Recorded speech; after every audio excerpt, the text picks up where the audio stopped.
It began in a moment so ordinary it could have been missed. Two strangers brushing past each other. But when Chris saw Annie, the world seemed to still, as if it were holding its breath just for them. Their connection was instant, electric, undeniable. Two halves finally finding their way back together. Their love wasn't just passion, it was poetry, spoken in quiet moments and shared dreams. Chris, steady and grounded, found joy in Annie's wild, creative spirit, her way of seeing beauty in even the smallest things. Together, they built a life as vivid and full as the paintings she brought to life on her canvas. But life is fragile, and happiness doesn't always last as long as it should. One day, in a cruel instant, their children were taken from them. Their perfect world cracked. Chris tried to hold them together, to keep hope alive, but grief had its own plan. Annie, consumed by guilt and sorrow, withdrew into herself. Her once bright light dimmed,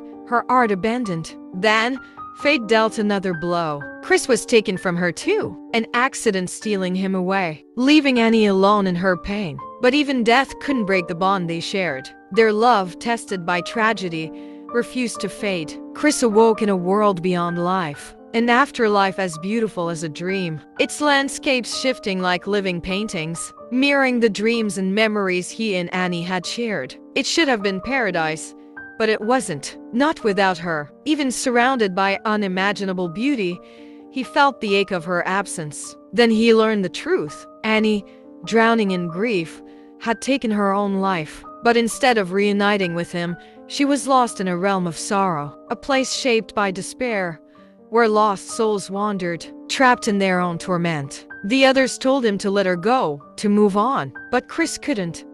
Love, real love, doesn't abandon. So he went after her. His journey was perilous, leading him through landscapes shaped by regret and pain. The once vivid world faded into gray, twisted forms and endless shadows whispering doubts into his mind. But he pressed on, guided by the memory of her laughter, the warmth of her touch, and the promise he'd once made, "I will never leave you behind." When he found her, she was lost in the haze of despair, unable to recognize him, unable even to see herself. Her soul had become as broken as the paintings she once created, her mind consumed by sorrow. He reached for her, not with logic or reason, but with love, the same love that had carried him across worlds. At first, she didn't respond. She was too deep in the darkness, too lost to believe in the light. But Chris didn't give up. He spoke to her in whispers of their love, their life, their children, the dreams they had painted together. Slowly,